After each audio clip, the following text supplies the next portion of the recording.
You're listening to Bold Hearts, Big Moves, the show for female entrepreneurs who want it all: a thriving business, deep self love, and fulfilling relationships. I'm Erin Anderson, and each week we will dive into how to set stronger boundaries, make empowered choices, and show up in life and business with boldness, authenticity, and heart. Because let's be real, the money you make is directly related to the love that you have for yourself and the strength of your relationships. So if you're ready to lead with love and make those big moves with those bold hearts, let's dive in.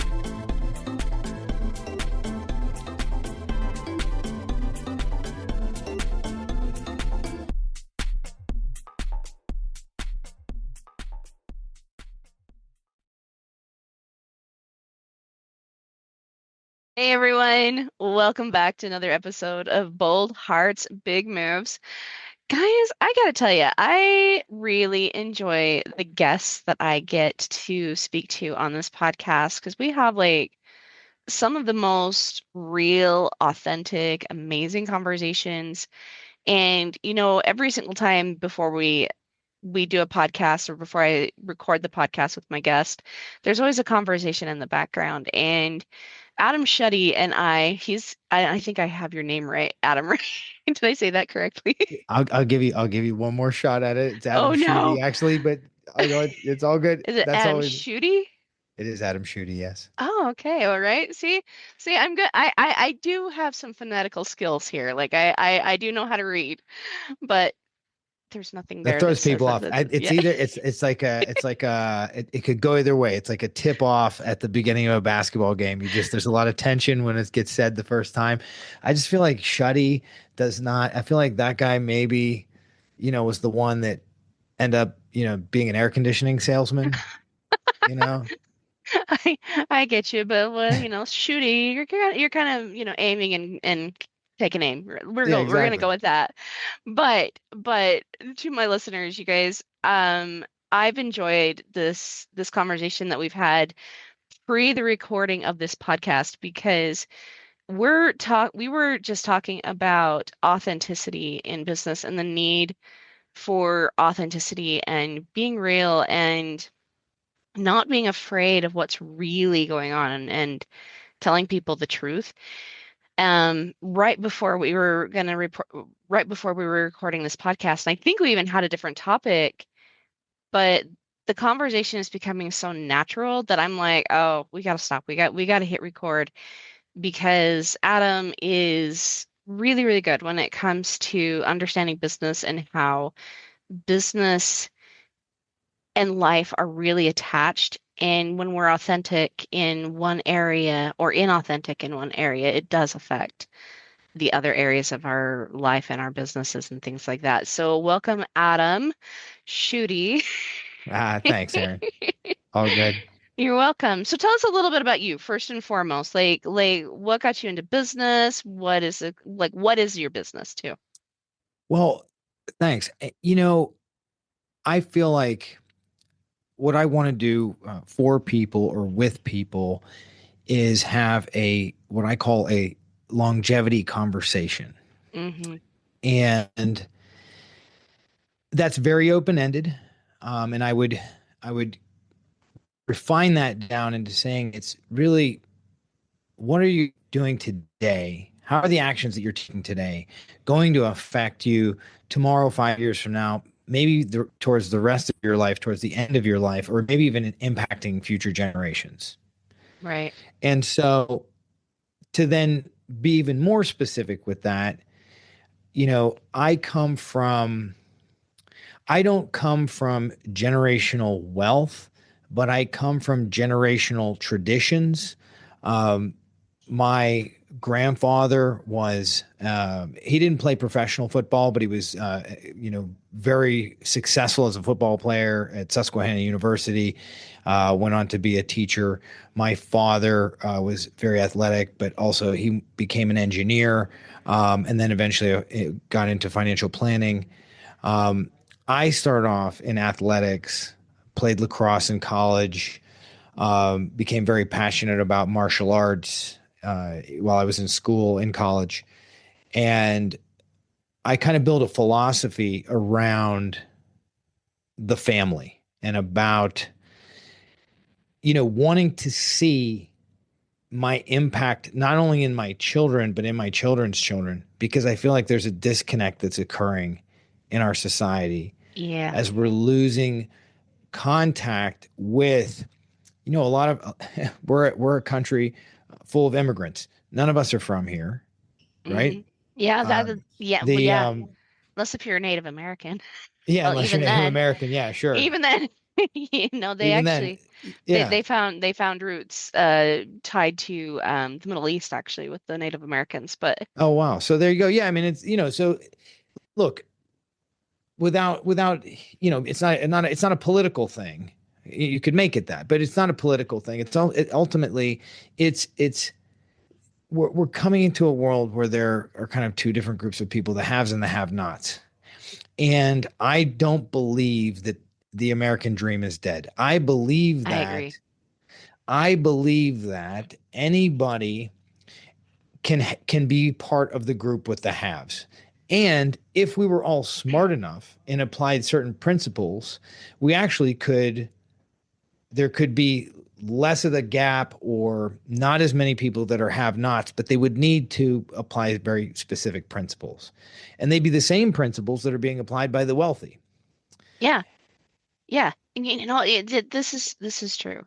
And I think this actually brings us into the authenticity piece quite beautifully because here's the thing, like you're right, the American dream is not dead. I think it's asleep, maybe Yeah. a Yeah. little bit. And because I think that there's so many Americans out there right now that are so worried about finances and how am I going to make my bills? And like I hear that story Yeah. a lot, even in the business community, right? And Yeah. authentic, being completely authentic. I've been right there with them, Yeah, I right? mean, I think most people in this country are living paycheck to paycheck, and that is a harsh reality that isn't really talked about. Everybody's got a great car, maybe even a nice home.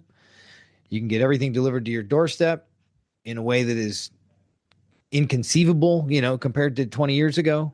Yeah, And it's amazing.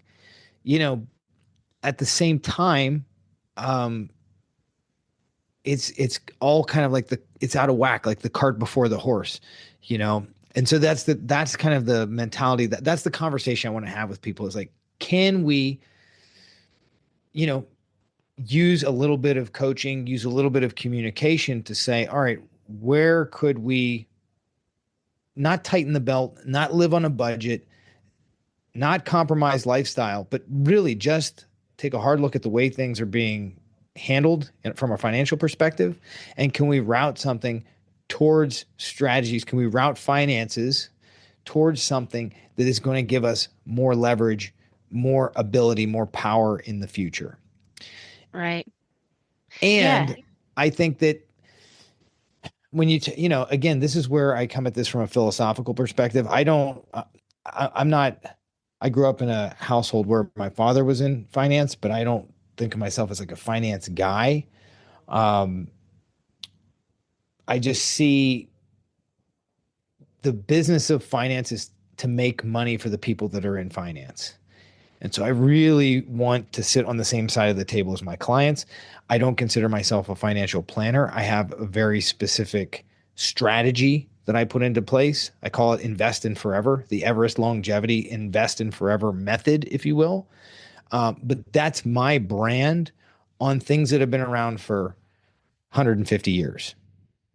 And see, that's what's awesome is because if you think about it, uh, was it Think and Grow Rich that was written so long ago? Yeah, I mean, And those that was in the principles, 1930s. Yeah. yeah, Yeah. and that was almost 100 years ago, right? Yeah. And those principles are still at large and working today. And that Uh-huh. this is what it tells me, and we're going to get into like this authenticity piece, Yeah. Yeah. but Yeah. but because that really is a big piece of this. It tells me that it's a universal principle, wealth. you know? Hmm. I like it. I'm a big God fan. Like I love God. I love Yep. Jesus Christ. Like Christian God. I'm all for that kind of stuff, right? Sure. Yeah. Yeah. But I also believe fully that God himself is abundant. I mean, he owns everything in this world. He gives us the use of those things, right? Absolutely. But he also works off of the same principles that exist in the universe, Hmm. right? Hmm. Well, if that's the case, what can we actually figure out? Like, what are we actually capable of Yeah. Yeah. Yeah. Yeah. as Yeah. his child, as Yeah. his son or daughter? What are we actually capable of, Yes. right? Yes. If we work in the same way, in the same principles, and we start to understand those same principles that are existing in the universe, what are we capable of? Oh, 1000%. And I mean, if you're looking from, I grew up in a Christian household. God, Jesus, the Christian faith is very much a part of my life. I've also studied far and wide other things that are out there just to give me more perspective. I also feel like life is crazy enough. Like I want to have every tool in the toolkit, every weapon available to Right. me possible to be able to, understand, excuse me, this crazy, crazy life that we go through. And I don't want to miss a piece of it. Um, but I think the word, so when we talk about authenticity, it's about something that is true. Hmm. And it isn't what's necessarily true for everybody. It's maybe more what's true for you. What Hmm. is your truth? What is your reality? And I would say it's how do you create alignment? And I'll make this kind of non denominational, but how do you create alignment with the archetypal avatars that are out there and essentially the people that you could emulate and try to embody or take wisdom, take their teachings and apply them to your life? How, if you were to walk and deepen your faith, deepen your relationship with Jesus, how would that change your life? And does that necessarily mean, oh, wow, you're just going to get free money and everything's going to be easy? Probably not.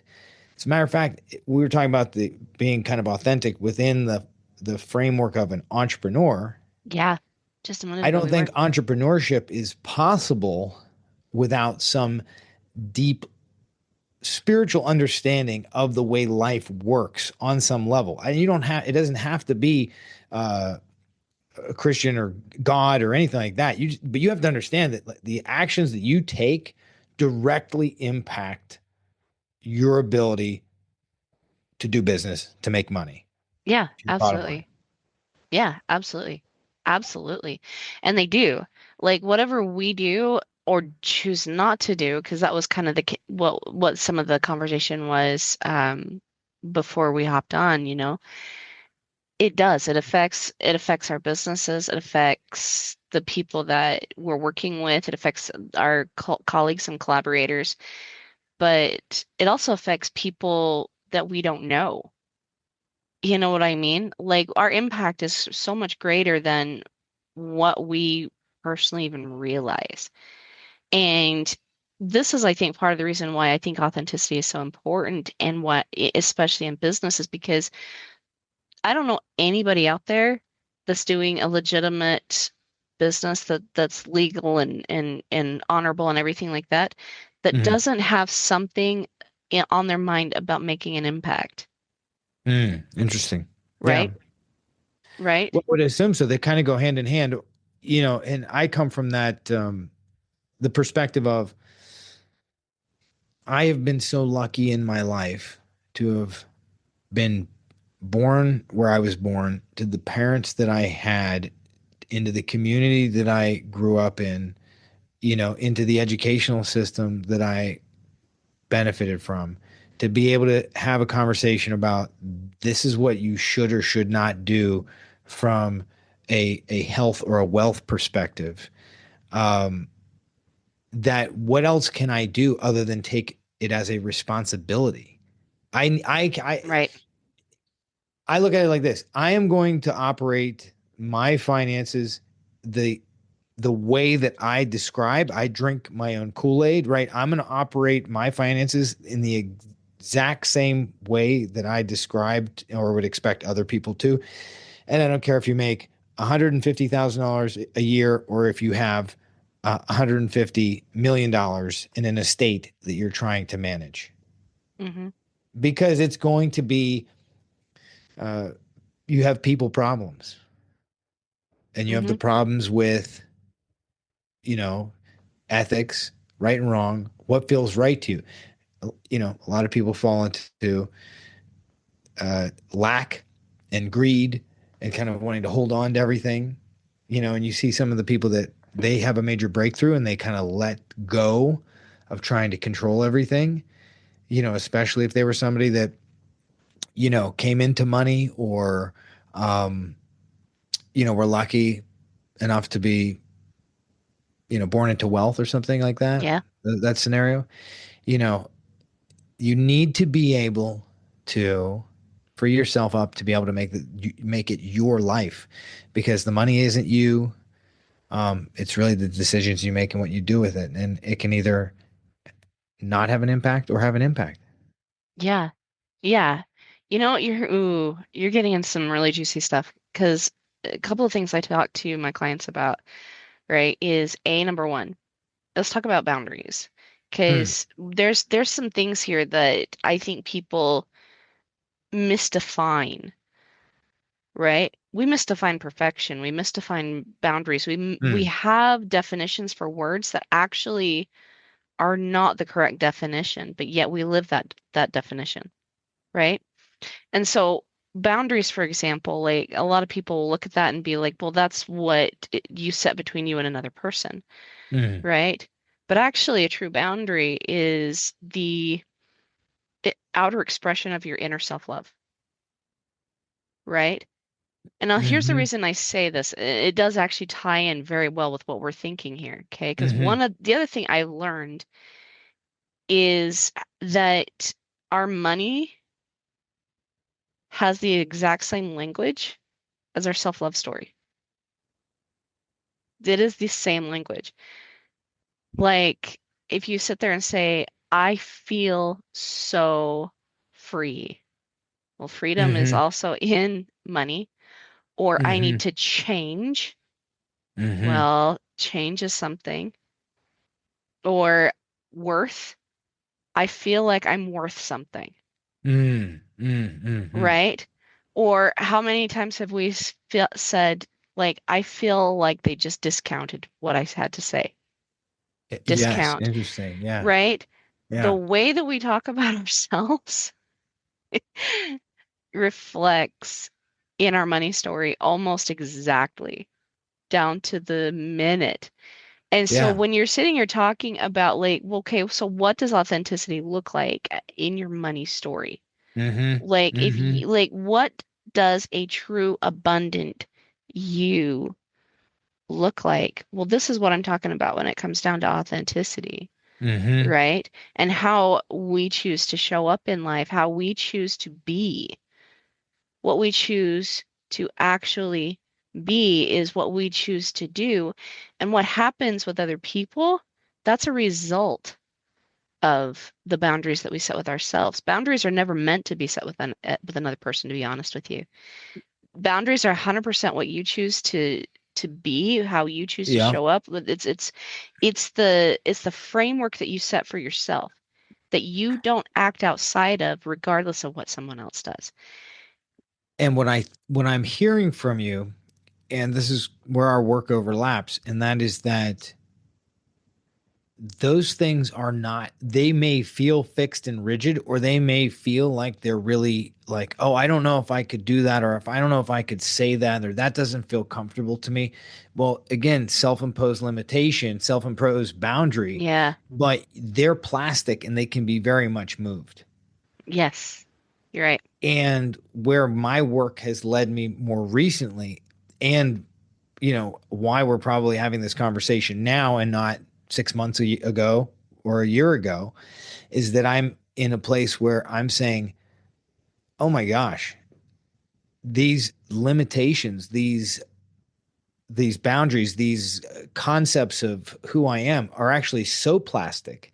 Hmm. And there's things that I've manipulated over and over again throughout my life to be able to just simply step into whatever it is the next role life had for me that I needed to do in order to, whether it was, become a father, become a small business owner, uh, volunteer firefighter, right? Um, We're always uncovering some new layer of ourselves, right? right. And yes, To become more authentic. And I think that's what it is like we literally are kind of like peeling off layers and becoming more defined, more redefined, and more, I want to even say pure in who we truly are, right? yeah, I would follow that up and say yes, there's a purity when things are muddy. It's very difficult when you think that. And I'm going to say something. I want you to push back if you don't like how Yeah, this that's all sounds. good. But I actually think that when you think of you as a personality, as in like, well, I just wouldn't do that, or I just don't think that way, or that's not how we do things in our family, whatever it is. And that those could be things that serve you or they don't serve you from a behavior or thought perspective. But when you actually can start to look at it as um, rather than being muddy and it just being kind of different versions of you, if you really look at it, and this is something I've gotten into more recently, is looking at things from like an archetypal perspective. You say, okay, where am I being an artist? Am I stepping into being more creative? Right? Am I blocked on a creative path? Or do I feel like, oh, that when I am being confronted by obstacles at work, do I want to rebel? Am I a rebel? Am I willing to walk the path of the rebel and push back? Or do I cower? Do I go into Mm, fear? Do I want to hide? And very much, uh, some of the things that I've felt like I've pulled strength from over the years has been to be a pioneer, mm. um, And to what does be that a, mean, right? yeah, to be a hero, to be a warrior, to be a servant. Those archetypes. You know, you can dial them up and dial them down. Almost like levels on a on an old equalizer. Bring up the bass or the treble. You can dial these things up and down. And when we start to, it's not about splitting or fragmenting yourself into these different personas. It's really just understanding that you're just not this blur of emotion. You have different roles that you can step into, and you can have empowerment in each one of those roles, even in just being a child, even being an innocent child. um you know that's something that we all you know are taught to either nurture, embrace, or shove down and not have it be part of who Yep, we are. yep, yep, yep. And I agree with a lot of that actually, because the way that we're brought up, the way that society shows up for us, whether you're a man or a woman, right? There's so many different layers that have been literally imposed on us from birth, Mm-hmm. right? That we have to actually sort through to actually figure out like who are we? And like are we a pioneer? Are we someone who's the rebel or what are we? Right? Mm-hmm. Mm-hmm. And I agree, like there's a lot of flexibility to boundaries. But I would say more or less even a growth. Because Mm-hmm. like there's some pieces of me that I will not falter on. And so I would say that there is some rigidity to them, right? Yeah. So Yeah. like for an example, like, but it's not because someone else There's nothing wrong with demands that. I it. don't see Yeah. anything wrong with that. I think that means you know who you are. Yeah, exactly. Exactly. And I'm not going to apologize or move that or be something else because somebody else demands it. Does that make sense? Yeah, well, And I that's think there you are. that's, That's you being the queen. yeah, exactly. Exactly. And a lot of that is because, I've been in that space, like personally for me, where I've not spoken up or I've hidden or I've people pleased or because I've come from a background of trauma and abuse, and Right. this is why like my three pillars of my business is like heal trauma, create the boundary, create consistent cash flow, right? Oh, very cool. Yeah. Right. Yeah. But the thing is there are certain things that have been imposed on us, and people tell us that that's what we are. So, like being the peacemaker, right? Mm-hmm. Mm-hmm. Like, but we hear that and we hear we have to be a people pleaser. Yeah. If we're Yeah. going to be a peacemaker, then we have to cow, we have to be like keep Mm. the peace at all costs. And the truth of the matter is peace creates war. Mm-hmm. If you want peace, people fight over that for peace. Sure. You got to fight There's for it. Yeah, for sure. yes, Yeah. right? There's uh there's countless scriptures where, Christ for the peace overturned tables Yeah. in a peaceful place, a Yeah. place that was Yeah. supposed to be peaceful, Yeah. right? Um, Yeah. Yeah. Yeah. the whole Revolutionary War was fought for freedom and peace, to Mm. do to live the way that we want to live, right? Mm-hmm. Peace is something that is so valued that we also must value it. And we think that we do that by cowering, but the truth of the matter is peace is usually created through war. And I would take that right to, any person that you're working with. Now, granted, I don't necessarily want to, anybody that's listening to this and wants to reach out to me, I'm not one of these people that's like going to confront you and say like, it is time to confront the demons. And, I and, may do that a little. and I love it. Well, Okay. you confront the demons, then send them to me and we'll give them a good strategy All right, for wealth. we've got it. We've No, got but it. but that's the thing is that there are these moments where it's like it. I believe that I don't sell a product. What I do is I provide access to a philosophy. Yeah, I love that. Okay, Yes. so if if we were going to talk about the product, I sell a lot of life insurance. That's what I do. I Hmm. sell a lot of life insurance, and it's set up within a system and within, like I said, sitting on the same side of the table as my client and being able to explain to them what it is and what it's for and what they can do with it. Now, on one side of things, you could say it's really only there for one thing, and it's an emergency situation, a horrible scenario where the person dies. And Hmm. then that's not fun to talk about. I don't want to talk about death. Like it's not, I don't think it's necessary. I want to talk about life. I want to talk about living. I want to talk about Yes. the benefits that you get that are uplifting by putting certain strategies into place. And that also might not necessarily mean that you hold on to and hoard every dollar that you have. In one scenario, one situation that I encounter is grandparents that have amassed a decent fortune, and they're not necessarily worried about where their next meal is going to come from. They've got a healthy retirement, but they're concerned about when they pass away, how is this money going to be transferred to Yeah. their children or their children's children. And there are ways to set it up so that there is this stewardship of finance generationally, and that, excuse me, you've created a tradition within your family of, it's just, this is how we do it.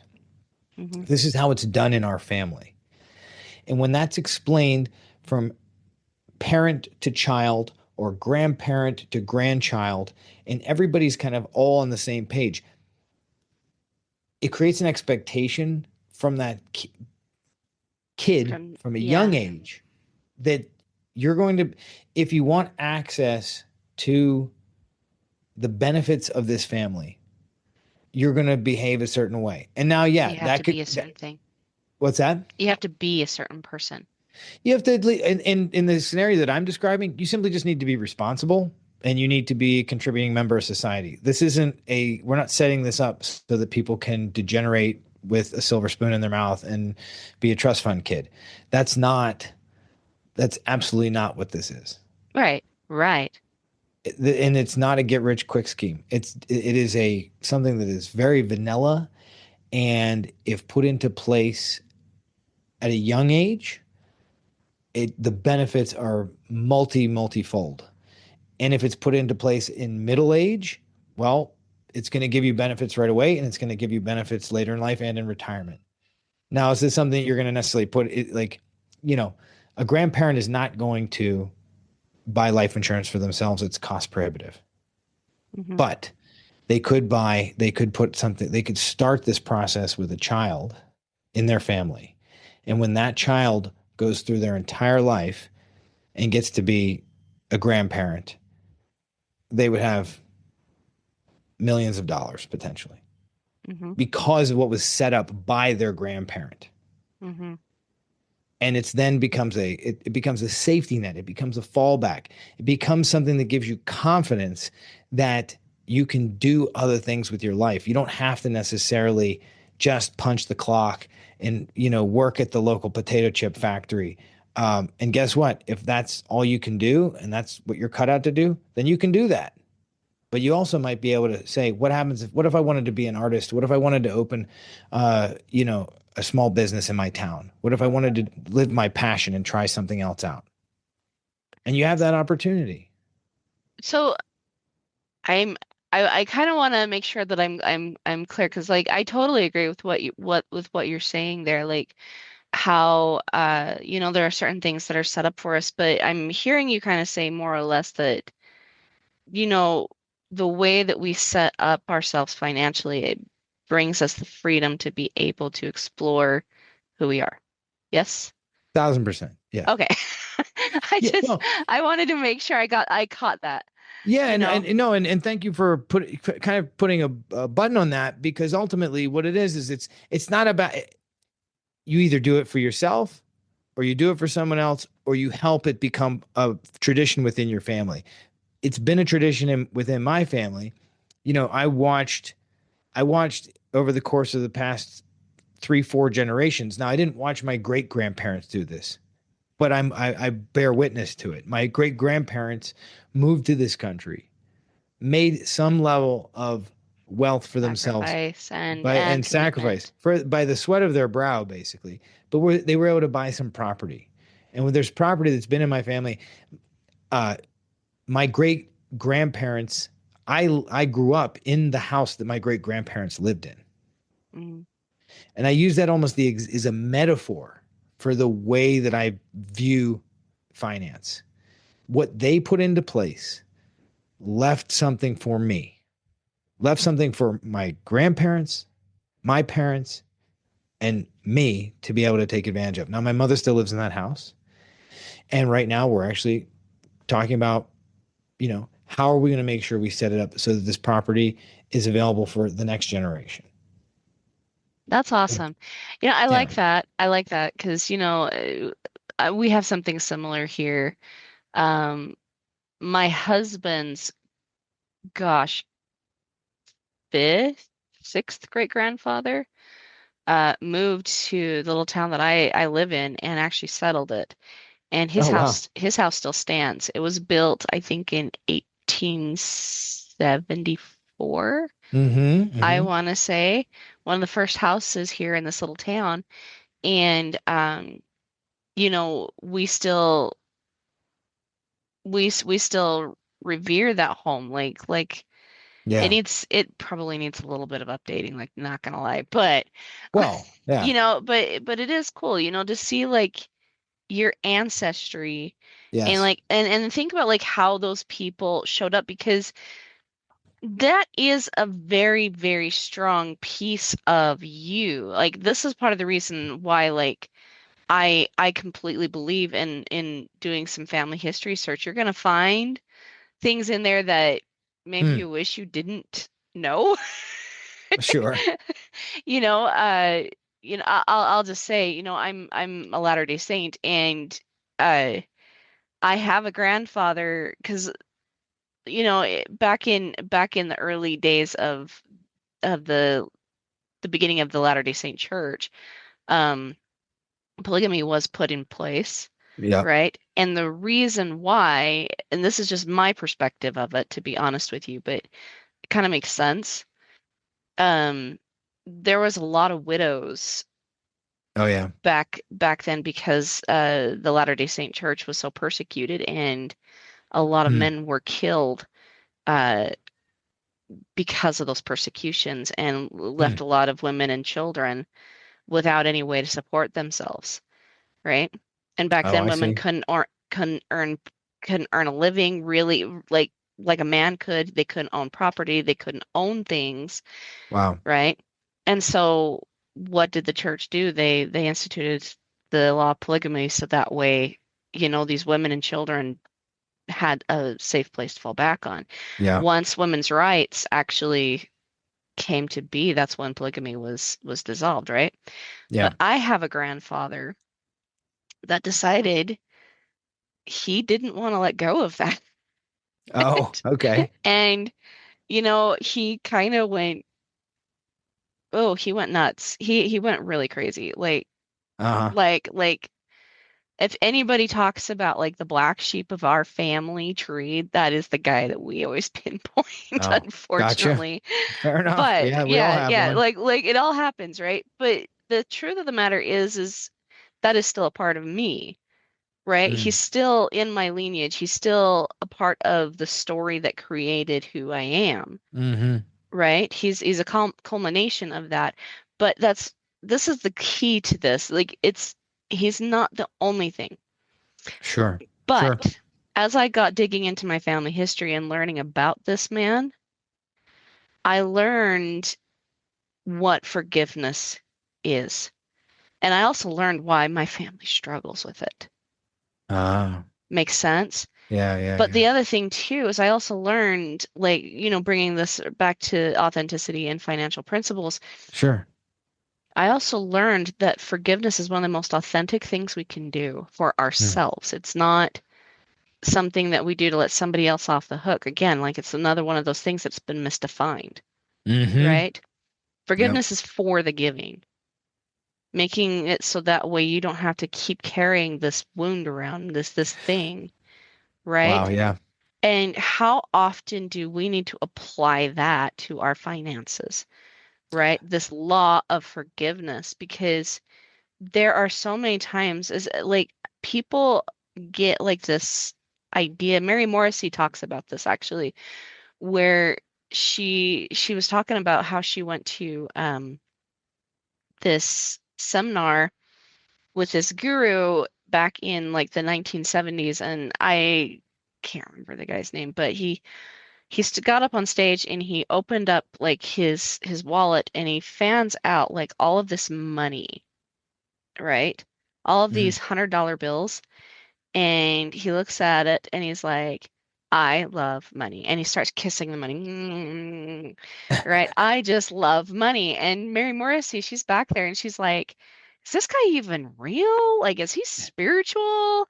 Right? And then he like folds the dollars back up, puts them back in his pocket, and he says, "Now, how many of you thought that I wasn't spiritual, that I was fake, that something was wrong with me, etc." And she Uh-huh. talks about like how it was like he reached into her brain and pulled out Gotcha. Yeah, exactly what she gotcha. was thinking, right? Yeah. But this is where the principle of forgiveness comes in, because he said, "What would you have done if I I picked up my grandson, my 6-year-old grandson. I said, This is my grandson. I love my grandson. Kiss my grandson, Yeah, right? yeah, yeah. Nobody would have thought anything about it. You would have thought, Oh, I'm a good guy. I'm a grandpa. Yep, I yep, love my grandkids, right? yep. He says, My grandson is a symbol of the love I have for my family. He's a symbol of my posterity. He's a symbol of what I'm trying to do for my family. But my money is a symbol of my freedom. But yet we've been taught that Wow. Yeah, one that's is great. okay and the other one One is is, not. yeah, And wow. that this is what I'm saying. Like when it comes to forgiveness, this is actually a wealth principle. We think about it as, I love it. something we need to forgive for ourselves, we need to forgive other people. But what about like forgiving our ideas of what money should be, like how money should show up in our lives, like actually forgiving that? If it's not there when we've got this critical bill that needs to be paid, what if we Mm-hmm. forgive that, Yeah. right? Because here's the thing, if we believe that wealth is a universal principle, that God himself actually is wealthy, well then isn't there also a place for the things that hold us back? What if we give that up into that space so that way we can Yes. instead return that investment, you know? I love it. I think that I mean, I think that hits the nail right on the head. Ultimately, it's the when you think about saying, "Oh, I should have done this or I shouldn't have done that," and I feel bad about the bills stacking up, or that there's people that are like, "Oh, I'm never going to be a billionaire," Hmm. or I'm never going to, I've only got $10 million. I should have had 100 million by now, and it's just like that. And I don't care whether it's 10 million or $100. Fine, you got $100, you should have had 1,000 or 10,000, right? Hmm. So if you can just you break that cycle, I would argue with forgiveness. Yeah. You do break that cycle with forgiveness, and you basically say like, okay, like here's a line in the sand. Here's a way that I start to develop a boundary that I am not going to beat myself up over the mistakes I've made in the past. Yeah. Now it's time to step forward into the future. Yeah. And this is the thing too, when you sit there and say, I'm never going to be a billionaire, well, why not? Just because something's not working out for you right now, Well, right. I mean, I right? guess it's guys that look, they've already calculated. They're like, well, I'm 50 and I've only made this amount of money. I can't Wonderful. What expect. happens if you live to 101, right? Yeah. Like Well, yeah, this yeah, is yeah. this is the thing. This is the thing. What we decide to be manifests. Like when I first, because like I said, I came from a background of abuse, right? Like and pretty significant trauma, to be honest with you, Mm, right? sorry to hear that. But oh, it taught me, it pushed me in a way that I don't think anything else could have pushed me. I'm not sad about it at all. The crazy thing is I'm actually incredibly grateful for that. Hmm. Hmm. And I know that's insane. Like people are like, how could you be grateful for abuse? How could you be grateful for debt? How can you be grateful for these things? Because they push you in a way that you wouldn't have gone had everything been smooth. There You you know, go. I think about the story of Adam and Eve, Hmm. right? And when Eve comes to Adam and she's like, here's the fruit, Adam. And he's like, no, I'm going to obey all of God's commandments. Well, that's fine and dandy, but that's also crazy easy in the Garden of Eden, Right, right, right, right, right? right, right, right, right, right. There's Yeah, sure. nothing, there's no opposition. Yep. So there's nothing there to push you. There's no friction. There's nothing Yeah. there. Yeah. No But transformation. Yeah. And there's it is, nothing it is, there. it, Yeah, there is no knowledge of good and evil. It's just right. simply just all good all the time. It's bliss, but It's you're so not actually easy. alive yet. Yeah, yeah, exactly. What a wise woman, in my opinion, right? Like to be like, Yeah. I mean, Adam, this ain't working. Like it's working, but it ain't working. Like we've got to make a move here. And yeah, this is yeah. what I'm saying. Like when I come back to like my background and why I'm not ungrateful or yeah, people say I'm sorry to hear that, but the truth of the matter is I'm crazy grateful for it because it pushed me in a direction that I never would have gone without it. Yeah. And and here's the other thing about this. I learned one of the key aspects about me. I didn't grow up understanding respect, right? I was told that I was supposed to give respect to people who didn't respect me, Mm-hmm. right? But here's the Mm-hmm. truth. I am a deeply respectful person because Mm-hmm. I love being respectful. And the crazy thing is what I've learned about respect through forgiveness, through uh, like the direction I've gone, right? The being pushed in the ways that I've been pushed, right? I've learned that respect is self-love and how that transmutes into being able to say yes in your no's, whether somebody wants you to or not, whether somebody likes it or not, that's still respectful, right? Because the other thing too is like me standing in respect, me standing for what I want, me going for my desires, me keep going for my desires, whether I've got the money or whatever, me Mhm. deciding to be something gives them the same freedom. That is the highest form of respect. You know,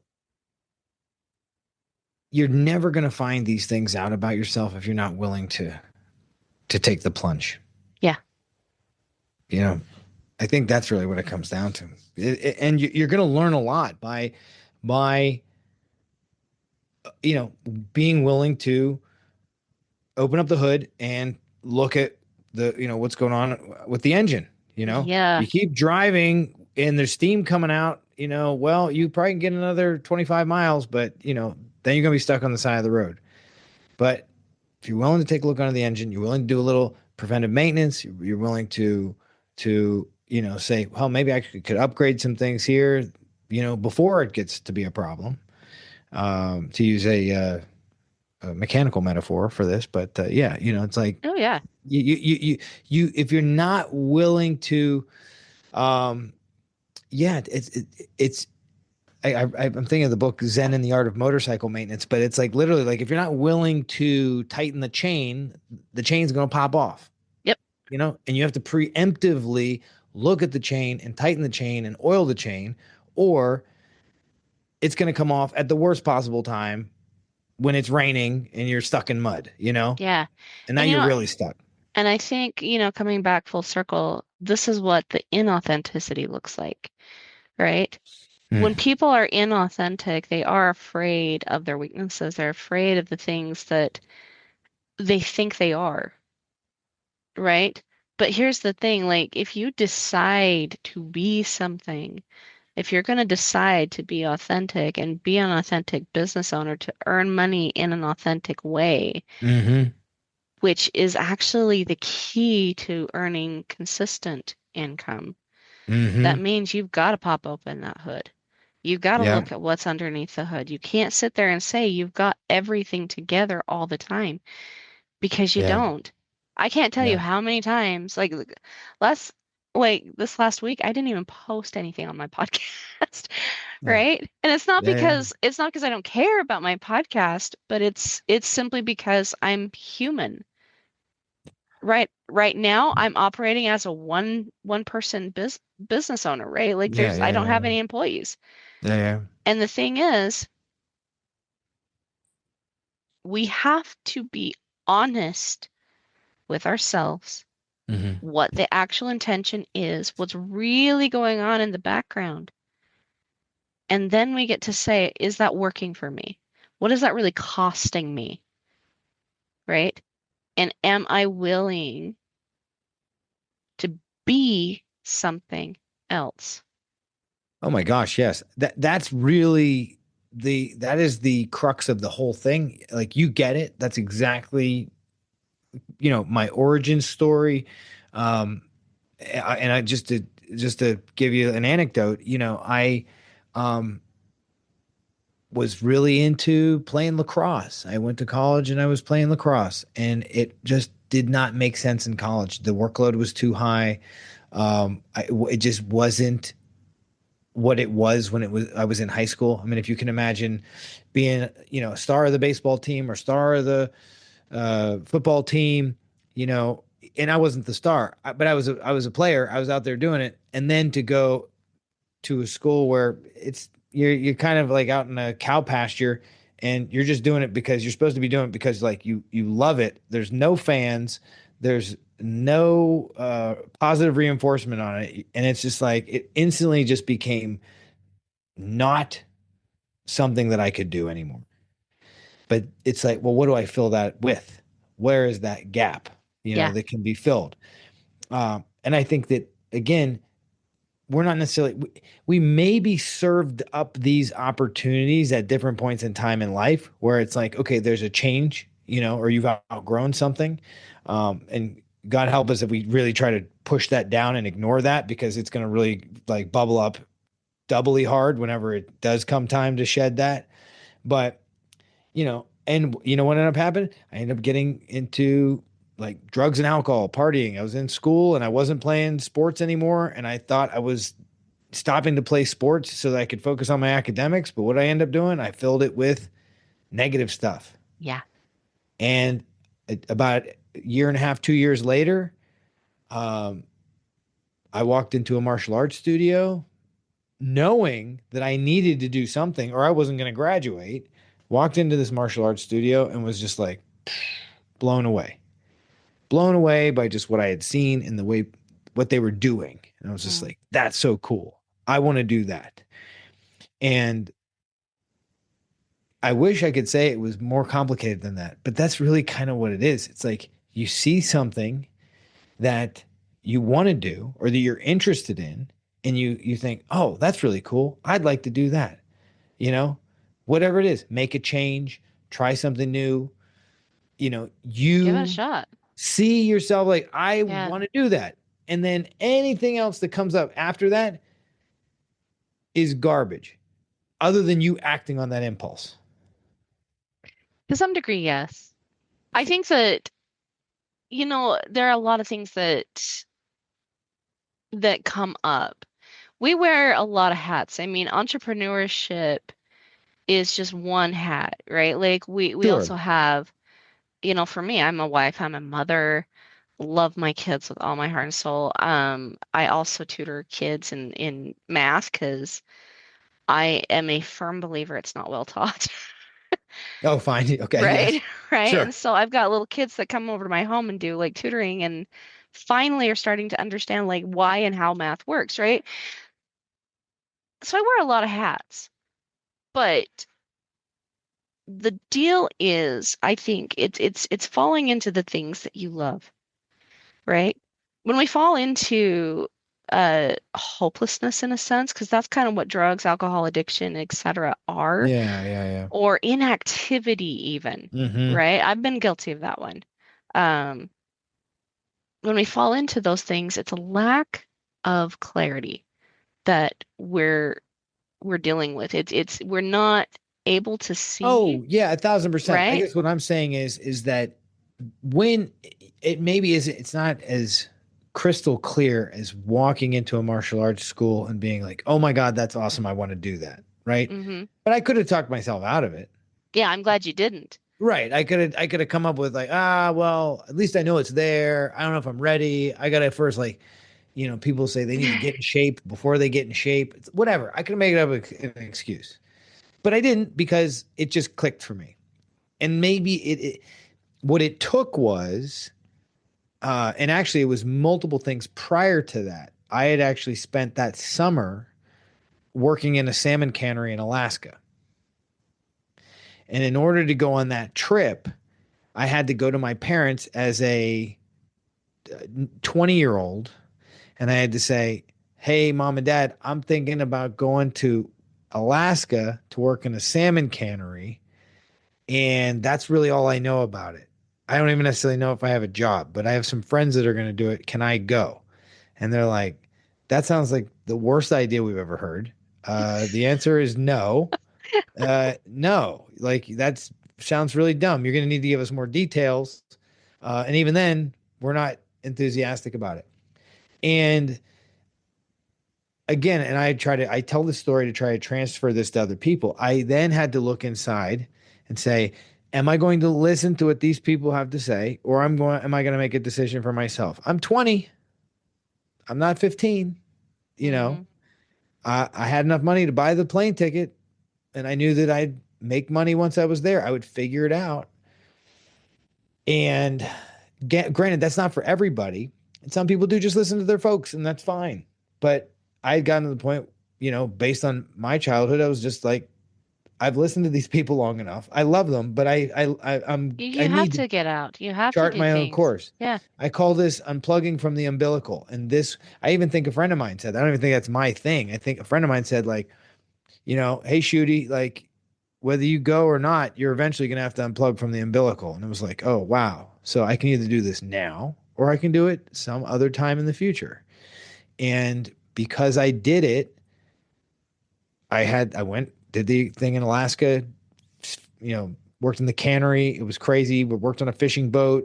insane, great summer, And while I was there, I was reading a book on it was the it was on Hulu, I believe, Shogun, the most recent Hulu series, Mm-hmm. Shogun. It won a bunch of awards. Mm-hmm. Well, the book that series was based on is called Shogun by James Clavell. I That was the book I just grabbed and stuffed in my book bag or my backpack before I went to Alaska. And I'm reading that thing on the plane. I'm reading it on, while I'm hitchhiking from Seattle up to Alaska, reading it in the back of pickup trucks. And it just really got into my bones that I wanted to learn more about Eastern philosophy and, the culture. But I didn't want to shave my head, move to a monastery, and become some like Buddhist. You know what I mean? Like I wasn't Yeah. like I love my family enough. I wasn't going to put them through that. Like I mean, and again, if that's what clicks for you, great, go do it. But what clicked for me was I'm going to finish my engineering degree. I'm going to make all the people around me happy. I'm going to please them, but I'm also going to do some things for me. And I'm going to walk into a martial arts school and see what it try that on for size. And I walked in and I was like, oh, yes, this is I it. love this. Yep. Crystallizes all these things for me. And so then when you do something like that, that's where you unlock the superpower because it becomes like win, win, win, win, win, Yeah. multiply. Oh yeah. Well, because the thing is like I get what you're saying, and I'm not an advocate for like, telling your parents like where to go and how to get there, and then you didn't do that, right? No, But no, not you've quite. got to no, no. But you do have to, as you say, kind of unplug from the umbilical cord because it's your life. It is your desires. And you have to learn how to live through those desires. Like my I know for me personally, like if I don't know what it is I want, and I've seen people who have lived their whole life where they didn't know what they wanted, right? Hmm. And but they live a life just full of having people tell them what to do. Yeah. Can you hear my Yeah. dog? Can you hear my No, dog? no, no, Okay, no. good. My All dog good. is like freaking out in the background here. Oh, I'm sorry. No, it's okay. I just give me one sec. Hold on. Oh, good. Sure. So, we were talking about like how important authenticity is, right? And like um learning just to be who we choose to be, whether that's saying we can make the decision that we are going to be a millionaire. We can make the decision that we're going to be respectful, but the truth of the matter is it's all about making the decision over and over and over again because to become respectful means that we have to define what respect is. To become a millionaire, we have to define what a millionaire is, right? We have to define these things, and this is why authenticity is so incredibly important in life and in business because we can only live happily, truly, joyfully, have that impact that we want to create Mm. if Yep. we're being authentic. You know what I mean? Well, it's easy to get off track. And we get off track. Well, here's the thing. You never actually get off track because, and since we're on your podcast, I will use kind of the hands of God kind of terminology. Yeah, Like you're always in the hands of God. Like you're it's always being true. moved by a will or by a guidance. As long as you're above ground and you're breathing, you can tap into, well, what was the meaning of this? What was I supposed to learn from this? How can I reroute? How can I give this another go? How can I rise from the ashes of whatever this misery is that has befallen me?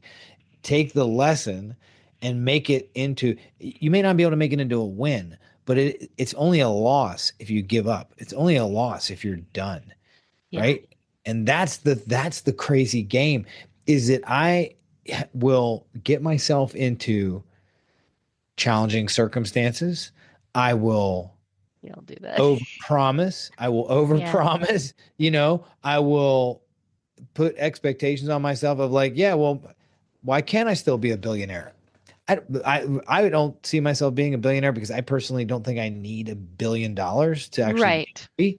So that's not necessarily a goal for me. But what I do see that is that are limiting beliefs that I'm breaking through every day slowly is just that the alignment between the self-worth that I have and the wealth that I know that I have and the abundance that I know that I have, and then having it show up in my bank account. Yeah, exactly. Exactly. I love it. Adam, what a really great conversation. Super fun. You were awesome. Awesome. Likewise. Yeah. And like, I love these really deep philosophical conversations. They're just so juicy, and I get to learn so much from these amazing, amazing, guests on my podcast. Likewise. We will have Adam back, guys. If you guys have questions for him, please make sure you leave them in the comments. Adam, where do people find you if they need to get in So, contact with you? I sent out a daily email, and it comes from Adam at everestlongevity.com.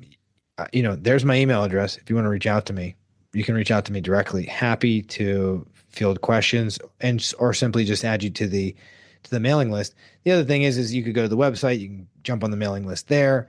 I also have an app that I've built. We live in such a wonderful era that, creative people can simply manifest the things that they want and build things that were not possible, 10 or 15 years ago, or even just a couple years ago. So if you it's a web-based app. If you go to everestperformancelab.com, www.everestperformancelab.com, you can log in there. It's totally free, and you can tap into the philosophy that I have, the way that my system works. There's a Strength Finder personality test you can take there that'll tell you what your strengths are. It's a lot of fun. I'm always adding to it. It'd be great to have you on the platform, and interact with you there as well. Awesome. Very good. Very good. All right, guys. Until next week, we'll see you soon. Bye.